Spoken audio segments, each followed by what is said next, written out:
long run, the certainty is needed around the office of the deputy president. And the question still remains, I mean, who is the deputy president? Some saying we don't have a sitting deputy president at this point in time, but we want to appreciate Wakili here saying there are certain key orders in court, and these two legal teams are looking at either these orders vacated or upheld, so that then we can see who will this work in favor of.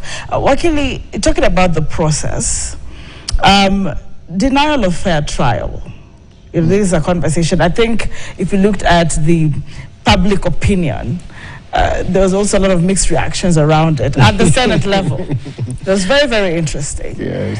When the deputy president, impeached deputy president, allow me to refer to him that way, was fell ill just at the 11th hour, some would say, of his fair hearing. You know, the 5 hours given to him by the Senate, and he failed to appear, and the Senate proceeded.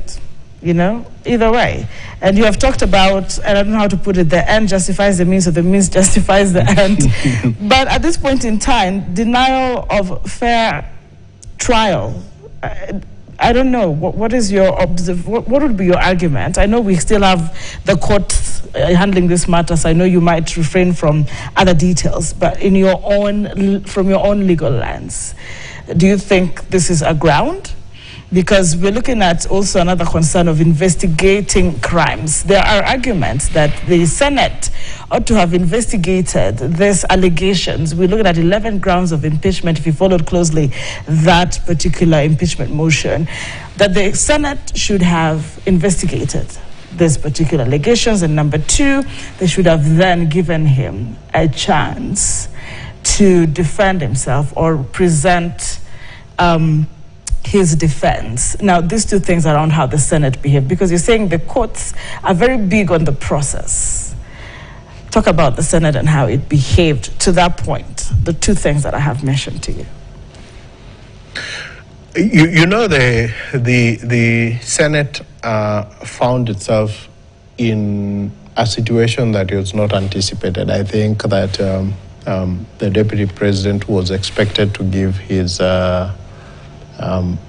testimony and to be cross-examined. Yes. in the afternoon. He was a chief witness, I believe. Yeah, he was the one and only witness, and he has a right to appear and to be to present his evidence and to be cross-examined on his evidence.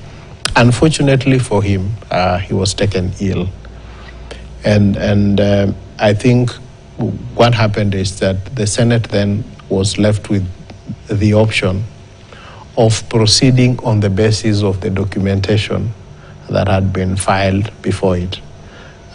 Remember, what the deputy president was coming to do was not to give any evidence outside what he had already given, because it was a response to those, to the submissions. His lawyers had questioned the witnesses for the National Assembly, yes, in terms of the